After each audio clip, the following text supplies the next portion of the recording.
KRN eat exchanger ఈ stock లో నేను ఆల్మోస్ట్ 8% ప్రాఫిట్ అయితే బుక్ చేసుకున్నాము విత్ ఇన్ 1 వీక్. ఓకే, నా ఎంట్రీ జోన్ వచ్చేసి 879, నా ఎగ్జిట్ జోన్ వచ్చేసి 949. ఓకే, అండ్ నా 1.5 క్యాపిటల్ అయితే నేను 1.5 లాక్ అయితే నేను ఈ స్టాక్ లో డిప్లాయ్ చేసిన. ఓకే, సో ఇక్కడ మనం చార్ట్ లో చూసుకుందాం ఎక్కడ ఎంట్రీ అయినా ఎక్కడ ఎగ్జిట్ అయినా.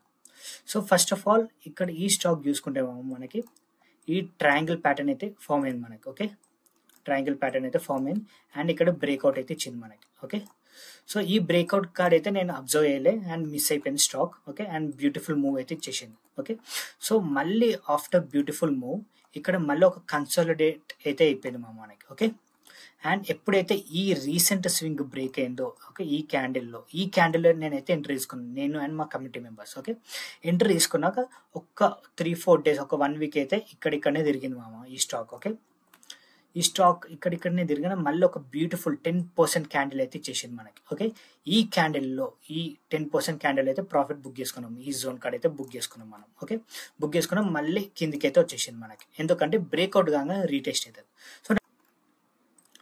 సో నేను ఈ స్టాక్ నేను ఎందుకు చూస్ చేసుకున్నానంటే ఇక్కడ చూసుకోండి మనకి ఐపీఓ టైం నుంచి ఈ స్టాక్ మనకు క్రేజీ రిటర్న్స్ అయితే ఇచ్చేసింది మనకి 100% రిటర్న్ ఇచ్చింది. ఓకే, 100% రిటర్న్ ఇచ్చినాక ఇక్కడ చూసుకోండి ఒక మంచి కన్సాలిడేట్ అయితే అయింది. ఓకే, కింద పడలేదు, కన్సాలిడేషన్ జోన్ అని అంటారు మనం. ఓకే, సో ఈ కన్సాలిడేట్ అయినాక మళ్ళీ ట్రయాంగిల్ ప్యాటర్న్ అయితే బ్రేక్ అయిపోయింది ఓకే, బ్రేక్ అయిపోయినాక ఒక మంచి బ్యూటిఫుల్ మూవ్ అయితే వచ్చేసింది మనకి. ఓకే, సో ఇక్కడ మనం క్లియర్గా అబ్జర్వ్ చేయొచ్చు ఒక పెద్ద వాల్యూమ్స్ ఉన్నాయని. ఓకే, ఇక్కడ చూసుకోండి పెద్ద వాల్యూమ్స్ జనరేట్ అయినాయి అండ్ బిగ్ క్యాండిల్స్ అయితే ఫామ్ అవుతున్నాయి.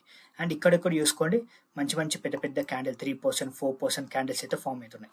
సో అందుకనే ఈ జోన్లో ఎక్కడైతే మనకి రీసెంట్ స్వింగ్ బ్రేక్ అయిందో అక్కడే అయితే ఎంటర్ అయిపోయినాం ఓకే, అండ్ ఎగ్జిట్ కూడా ప్రాపర్గా ఎగ్జిట్ అయిపోయినాం, ఎందుకంటే ఆఫ్టర్ బ్రేక్అవుట్ ఏదైనా స్టాక్ మోస్ట్లీ ఒక 80% ఆఫ్ ది స్టాక్ మనకి రీటెస్ట్ అవుతాయి, అంటే బ్రేక్అవుట్ అయినాక మళ్ళీ కిందికి వస్తుంది. ఓకే, కిందికి వచ్చి మళ్ళీ పైకి వెళ్ళే ఛాన్సెస్ ఉంటాయి, బట్ అది చెప్పలేము. ఓకే, సో మళ్ళీ ఎప్పుడైతే ఈ రీసెంట్ స్వింగ్ బ్రేక్ అవుతుందో సో అప్పుడు ఈ స్టాక్లో మళ్ళీ మూమెంటం ఉంది అని చెప్పి మళ్ళీ మన ఎంట్రీ అయితే ప్లాన్ చేసుకుంటారు చాలా మంది. ఓకే, సో ఇది నా రికమెండేషన్ జోన్ అయితే కాదు సో ఇది జస్ట్ నా అనాలిసిస్ మాత్రమే. ఓకే, సో ఈ జోన్ ఓకే, ఈ ఆల్ టైమ్ హై జోన్ మళ్ళీ ఎప్పుడైతే బ్రేక్ అవుతుందో ఓకే అక్కడ మళ్ళీ న్యూ బయర్స్ వస్తారు అండ్ న్యూ ఎంట్రీస్ అయితే ట్రిగర్ అవుతుంటాయి. ఓకే, సో ఇక్కడైతే నేనైతే ఎగ్జిట్ అయిపోయినా, సింపుల్.